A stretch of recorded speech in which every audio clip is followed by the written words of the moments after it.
Hello বন্ধুরা, আমি Sheikh Nizamuddin. এনজেএম Java কলোনির সকল বন্ধুদের দিল থেকে আসসালামু আলাইকুম। বন্ধুরা, আবার অনেক দিন পরেই আজকে একটু ভিডিওটা বানাচ্ছি, আর অনেক দিন পরেই একটু ওয়েদারটাও ভালো হয়েছে। দেখেই বুঝতে পারছো যে আমি পাখির ঘরে চতুর্দিকটা ঝাপগুলো খুলে দিয়েছি, আর সকালবেলা পাখির ঘরে রোদ লেগেছে। এখন প্রায় 11:30 বাজে। আর যার জন্য আজকে কিন্তু আমি অনেকগুলো কাজই করলাম। পাখিকে স্নান করতে জল দিয়েছিলাম, তারপরে সকালবেলা পাখিকে শাক খেতে দিয়েছিলাম। আবার আমি হাতে করে এখন ভাত আর গাজর নিয়ে এসেছি। তো প্রথমত দেখতেই পাচ্ছি, আমি তো বলে গেলাম যে সকালে শাক দিয়েছিলাম। তো আজকে বেশ কিছু কাজ করব। আর তোমরা তো অবশ্যই থাম্বনেল দেখে বুঝতে পারছো যে একজন দাদা পাখি আনতে এসেছিল। অবশ্যই আমি ওনার সাথেও তোমাদেরকে ভিজিট করে দেবো। তার আগে পাখিগুলো কেমন রয়েছে একটু দেখে নাও। এটা হচ্ছে কালো পাখির কলোনি। দেখেই তোমরা বুঝতে পারছো এখানে শুধু কালো পাখি রয়েছে। দেখেই তোমাদের মোটামুটি বুঝতে পারছো। আর কলোনিতে অ্যাডাল্ট পাখিগুলো মোটামুটি সবই ঠিক আছে। আর যে ঠান্ডাতে আমাদের যেটা সমস্যা হচ্ছে, বাচ্চা পাখিগুলো হাঁড়ি থেকে বেরোনোর পর একটু বেশি এক্সপায়ারি করতেছে, মানে বেশিরভাগ বাচ্চাগুলোই মারা যাচ্ছে। আমার কাছে প্রায় ফোনই আসে, দাদা বাচ্চা পাখি বাঁচাতে পারছি না, বাচ্চা পাখি বাঁচাতে পারছি না। স্বাভাবিক ব্যাপার, কারণ যেভাবে ঠান্ডাটা গেলেও তুলনা করা যায়নি। এখনও ঠান্ডা রয়েছে, খুবই ভালো। রাত্রে খুবই ঠান্ডা থাকে। আমার ঘরে প্রায় মনে করো 4টা কলোনিতে 208 করে ল্যাম্প জ্বলতিছে, এবং বেবি সেফটি যে ঘরটা, বাচ্চাদের যে ছোট ঘর, সেখানেও ল্যাম্প জ্বলতিছে। তো এইভাবে একটু সেফটি করে রাখবেন। আশা করি আর বেশি দিন হয়তো আর ঠান্ডা থাকবে না আমাদের কাছে। হয়তো থাকবে, অত তীব্র ঠান্ডাটা থাকবে না। এটা দেখছি এখানে কিন্তু সব মিক্স করা পাখি আছে, যে করা পাখি আছে সবই মিক্সিং পাখি। সিলভার ফন, তারপরে হোয়াইট ব্ল্যাক আই, কিছু পাখি আছে আমি সব এক জায়গাতে রেখেছি। কারণ এটা পরে একটু আলাদা করার আইডিয়া রয়েছে, মানে কি বলবো, মানে ভবিষ্যতে একটু প্ল্যান রয়েছে যে এগুলোকে একটু আলাদা আলাদা করে ব্রিডিং করাবো। যার জন্য এই বছরটা আমি আলাদা করিনি, একসাথেই রেখেছি। আর আমার একটু ব্রিডিংয়ের একটু সমস্যা হওয়ার কারণ আছে, কারণ আমার এর আগের যদি প্রোগ্রেসগুলো দেখেন, বেশিরভাগ কালো পাখি ছিল। তো আমি কি করেছি, এর আগে পুরো কালো পাখি সেল করে দিয়ে কিছু সিলভার পাখি আমি বেশিরভাগ রেখে নিয়েছি। তো সেখানে কি হয়েছে, কিছু বয়সের একটু সমস্যা হয়েছে। কোনো পাখির বয়স 3 বছর, কোনো পাখির বয়স হয়তো 1 বছর, কোনো পাখির বয়স আবার 8-9 মাস। যার জন্য কি হচ্ছে যে কিছু বাচ্চাদেরও ফেদা তুলে নিচ্ছে, একটা বিশাল সমস্যা চলছে। ঠিক আছে, এই ব্যাপারে বেশি কথা না বলে চলো আগে আলাপ করে দিই। অবশ্যই অনেক দূর থেকে এসেছে, কোথা থেকে এসেছে, কী করেছে, কেমনভাবে এসেছেন, তোমরা ভিডিওটা শেষ পর্যন্ত দেখতে থাকো। আর অবশ্যই যারা দেখছো, রিকোয়েস্ট প্লিজ চ্যানেলটা কিন্তু সাবস্ক্রাইব করবেন। ভালো লাগলে বন্ধুদের সাথে শেয়ার ও লাইক করবেন, সঙ্গে থাকবেন। অবশ্যই জাভা পাখি সম্বন্ধিত কোনো কিছু জানার থাকলে আপনারই উপকার হবে যদি আপনি চ্যানেলটা সাবস্ক্রাইব করেন। ঠিক আছে, চলো। এসেছে আমি, চলো আগে দাদার সাথে একটু আলাপ করে দিই। উনি কোথা থেকে এসেছে, ওনার বাড়ি কোথায়, কেমনভাবে এলো না এলো, আগে একটু ওনার সাথে আলাপ করে নিই। আসো ভাই, প্রথমত তোমার নাম বলো আগে। আমার নাম মানিক মন্ডল। আমার বাড়ি হচ্ছে বিরুলিয়া নন্দীগ্রাম। ওদিকে দিকে তাকিয়ে বলো, ক্যামেরার দিকে তাকিয়ে বলো, অনেকে বলে আবার যে তাকে বলো। আমার নাম মানিক মন্ডল। আমি এসেছি বিরুলিয়া নন্দীগ্রাম থেকে। দাদার প্রচুর ভিডিও দেখি, সাবস্ক্রাইবার, অনেক দিনের ফ্যান। দেখি সব ভিডিও দেখি দাদার। তাই আগ্রহে এসেছি আজকে। দাদার পাখিগুলো খুব ভালো দেখলাম। পাখিগুলো খুব ভালো, তাই এসেছি দাদার আচ্ছা, কাছে। আসার রাস্তাটা আগে বলে দেখি। ওই দিক থেকে নন্দীগ্রামের ওই দিক থেকে আমার কাছে প্রচুর ফোন আসে। অনেকে আবার আসার সময় না, আসার চিন্তাটা প্রচুর পড়ে যায়, যে ভাবছে আমার ঘরটা খুব কঠিন জায়গায়, আসতে সমস্যা হবে এরকম ভাবে। তুমি যে এসছো, কোনো সমস্যা হচ্ছে যে না না, কোনো কিছু ফ্যাট কিছু মনে হচ্ছে কি? কিছু সমস্যা হয়নি। আমি হচ্ছে এসেছি হচ্ছে তোমার বিরুলিয়া ঘোলপুর বাজার, রেয়াপাড়া রোডে। তারপর রেয়াপাড়া রোড থেকে হচ্ছে 13 রোডে এসেছি। এসে 13 এখানটায় খেয়া পাড়িয়ে এখানটায় মোটামুটি 13 থেকে খেয়া।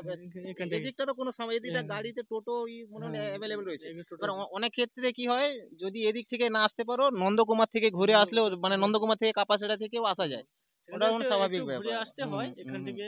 একদম মানে শর্টকাটে আসা যায় খুব ঠিক আছে, কম চলো খরচে। দাদা মোটামুটি কিছু পাখি নেবে এসেছে, তার আগে একটু, যেহেতু আসছে ফার্মটাকে একটু ভিজিট করে নিই, কেমন কি আছে। ঠিক, তাই তো দেখবে তো ফার্মে গিয়ে নাকি? একদম হ্যাঁ, একদম একদম ঠিক আছে, চলো কি আগে আছে একটা বাকি আছে। কলোনির মধ্যে যাওয়া যাক। চলো, ঠিক আছে। অফ করে দিই। এমনি চলে সাথে আসো না, চলে আসো, কোনো সমস্যা নেই, চালু করে দেখো।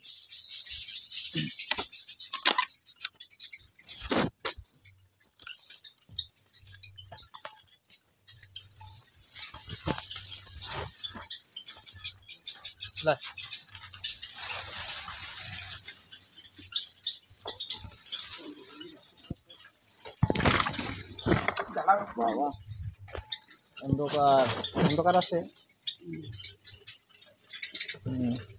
দেখো বন্ধুরা, আমি কিন্তু কলোনির মধ্যে চলে এসেছি, আর ভাইকে সাথে নিয়ে এলাম।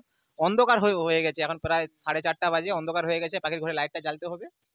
দেখতে কি আগে কেমন মনে হচ্ছে বলো কলোনির মধ্যে যে খুব ঢুকছো, ভালো মানে লেগেছে। ফার্মটা দেখে কেমন হচ্ছে পাখি দেখে? খুব ভালো হ্যাঁ? লাগছে, পাখিগুলো খুব অ্যাক্টিভ, খুব উড়াহুড়ি করছে।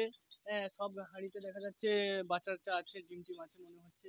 সবই যে না না, মাইকিং এই আমি করে সব রেখেছে মার করে দাদা। দিয়েছি, এগুলো হয়তো একটা পড়ে আছে। দেখো এই একটা হাঁড়ি দেখো, অনেকে হয়তো সন্দেহ করে বা বলে যে আমি কিন্তু কোনোদিন এখানে দেখো এই যে দেখো D12, মানে এখানে এখানে দেখো এই একটা হাঁড়ি দেখো D12, এখানে দেখো D9। তো এগুলোতে আমি কাউকে চিটিংবাজি করার চেষ্টা কি না, এখানে দেখেন মানে ডিম দেখেন, দেখা ঠিক করে হ্যাঁ, হ্যাঁ, আছে পুরো 12 পিস ডিম রয়েছে নাকি, দেখেন পুরো 12 পিস ডিম আছে। ডিমগুলো ফাটাইলো শুধু হ্যাঁ, কালো হয়ে গেছে একদম।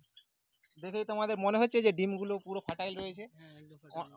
আমি কেন মানে দুটো ভাঁড়ের ডিম একটা ভাঁড়ে করে দেখিয়ে আমার কি লাভ আছে? এই একটা হাঁড়ি দেখেন, ওর পাশে তো হাঁড়ি দেখেন। মানে এগুলো হয়তো এগুলো অনেকে হয়তো ভাবে নিজামদা হয়তো গড়বড় করছে, দেখেন না হিসাব না, দেখেন, কিছু এই দেখেন গড়বড় না, অনেক 12টা করে সত্যিই ডিম আছে একদম। দেখেন একদম ডিম নেই 12টা করে। ডিম আছে অনেকগুলো, এবং রেড ব্যাগ হচ্ছে, ডিমগুলো ভেতরে লাল হয়ে আছে।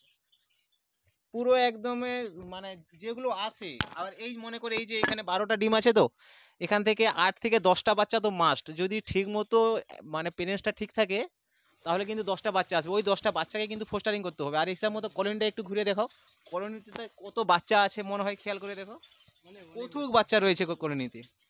অন্ধকারের জন্য একটু ক্যামেরাটা সমস্যা হচ্ছে, কারণ লাইটটা জ্বেলে দিলে আরো একটু সমস্যা হয়ে যাবে, কারণ ক্যামেরাতে খুব আরো সমস্যা হবে। প্রায় হাঁড়িতে মানে যেগুলোতে চকে মার্ক করা রয়েছে, তুমি ফলো করে দেখো, এখানে দেখো দুটো ডিম আছে, এখানে দুটো বাচ্চা আছে, এখানে সবগুলোতে চকে আমি আজকেই চক দিয়ে তো মার্চ করলাম, প্রত্যেকটা হাঁড়িতে চক দিয়ে মার্ক করলাম আজ। যেখানে দেখবে চকে মার্ক করা আছে কিছু না কিছু একটা আছে।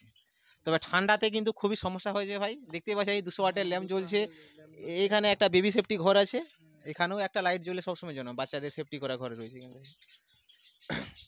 ঠিক আছে চলো, এখানে এখন বেশি আর ডিস্টার্ব করবো না, একদম বাচ্চার ঘরে চলে আসো, ঠিক আছে আসো। দেখুন বন্ধুরা, এখানে এইগুলো সব সেলের পাখি, আর দাদা এসেছে, দাদা এখান থেকেই কিছু পাখি নেবে, আর আমরা দুজনেই যাব পাখিগুলো ধরার জন্য। আর ওইদিকে কিছু সিলভারের বেবি রয়েছে, এই যে নতুন পাখি বাচ্চা যেগুলো বেরোচ্ছে, আমি শর্ট ভিডিওতে দিচ্ছি, ভিডিও বানাচ্ছি, ওটা যে পাশের কলোনিতে যে রয়েছে দেখতেই পাচ্ছ, ওগুলো সব সিলভারের বেবি, আমি তোমাদেরকে দেখাচ্ছি। কিছু ব্ল্যাক বেবি রয়েছে, আর এগুলো হচ্ছে আগের বছরের পাখি, কিছু পুরনো পাখি বা শেষ লটে যে পাখি হয় না, সেই সেই পাখিগুলোই সব কালারফুল হয়ে গেছে, একদম অ্যাডাল্ট, একদম অ্যাডাল্ট পাখি হয়ে গেছে। চলো আগে পাখিগুলো ধরে নিই, দাদা কত জোড়া নেয় কি করে না করে, তার আগে একটু পাশের পাখিগুলো দেখাচ্ছি, কেমন পাখিগুলো তোমরা দেখে নাও। অন্ধকার হয়ে গেছে যার জন্য কিন্তু ক্যামেরাটা ঠিকঠাক আসছে না। দেখো বন্ধুরা, এগুলো হচ্ছে সব সিলভার বেবি বা কিছু কালো পাখি রয়েছে, তবে দাদা কিন্তু পাখিগুলো দেখে বলছে যে আমি সিলভার পাখিগুলোই নেব। আর কালো পাখি কিছু চাচ্ছে, উনি চাচ্ছে যে কিছু সেখান থেকে কালো পাখি দাও, কিছু এখান থেকে সিলভার দাও। আমি কিন্তু এরকমভাবে ওনাকে দেবো না, কারণ বয়সের ডিস্টার্ব হয়ে যাবে। এখান থেকেই দাদাকে আমি কালো আর সিলভার পাখি ধরে দেবো। দেখো বন্ধুরা, আমরা কিন্তু পাখিটা ধরে আনলাম, বা দেখেই বুঝতে পারছো যে কিছু সিলভার পাখি ধরেছি, কিছু কালো পাখি ধরেছি। তবে উনি কিন্তু চেয়েছিল কালো পাখি নিতে, এই যে সেমি অ্যাডাল্ট কালো পাখিগুলো রয়েছে। এবার সিলভার দেখে ওনার সিলভার পছন্দ হতো, সিলভার দিলাম। উনি আবার এখান থেকে কালো পাখি নিতে চাইলো যে আমি একসাথে কলোনিতে রাখবো। আমি কিন্তু নিজের থেকে দিলাম না ওনাকে, কারণ বয়সের অনেকটা ডিস্টার্ব হয়ে যাবে, পাখি ব্রিডিংয়ে সমস্যা হতে পারে। যেহেতু আমার হচ্ছে, যার জন্য আমি জেনে শুনে তার ভুল করাটা আমার ঠিক হবে না। আমি কিন্তু ওনাকে কালো পাখি কিছু দিলাম, তবে ওই ঘরেরই দিলাম, মানে সেম বয়সটা ম্যাচ করে দিলাম ওনাকে। আর অবশ্যই তোমরা খাঁচাটা দেখে, আমি যার জন্য একটু বললাম এইতে দেখো, যে পাখি যদি ক্যারি দেখেন, ওই একটা পাখি দেখেন ওর ডানাতে দেখেন রক্ত বেরিয়ে গেছে। তবে কী হবে, ক্যারি খাঁচা যেটা করবেন, পাখি কেনার জন্য যাবেন বা বিক্রি করতে যাবেন, অবশ্যই খাঁচাটার গ্যাপ যেন খুব কম হয়, খুব ছোট হয় সেই চিন্তা করবেন। এত বড় গ্যাপের খাঁচা ভুলেও মানে রাখবেন, এতে কী হবে জানেন তো, সব থেকে বড় কথা, জাভা পাখি খুব দ্রুত পাখি, এরা কিন্তু প্রচণ্ড মাথা গলিয়ে দিবে, ঠ্যাং গলিয়ে দিবে, এদের খুব সমস্যা হয়। আর যার জন্য আমি এখানে, উনি কিন্তু কাপড়টা বাড়ি থেকে এনেছেন, আমি খুব ভালো করে কাপড়টাকে টাইট করে বেঁধে দিয়েছি, যাতে পাখির কোনো সমস্যা না হয়। তোমরা দেখে বুঝতে পারছো, যার জন্য আমি আবারও বলছি, দেখেন ক্যারিং যে খাঁচাটা হবে পাখি কেনার জন্য বা কোথাও পাখি আনতে যাচ্ছেন, অবশ্যই খাঁচাটা খুব ছোট ফাঁসের খাঁচা নেবেন। বিশেষ করে জাভা পাখি দেখছি, জাভা পাখির কাজ হচ্ছে খ্যাপাস করে নাক, এক সময় দেখবেন পুরো নাকে, যে পাখির মুখটা যে লাল না, লালের নাকের কাছটা পুরো ছিঁড়ে যায়, একদম লাল হয়ে রক্ত বেরিয়ে যায়। ওটা একটু মানে দ্রুত পাখি, মানুষ দেখলে প্রচণ্ড ভয় করে। ঠিক আছে বন্ধুরা, দাদা কিন্তু আর ক্যামেরাতে আসলো না, ওনার অনেক দেরি হয়ে গেছে, যার জন্য আজকের এই ভিডিওটা এই পর্যন্তই। আবার একটা অন্য কোনো টপিক নিয়ে দেখা হবে।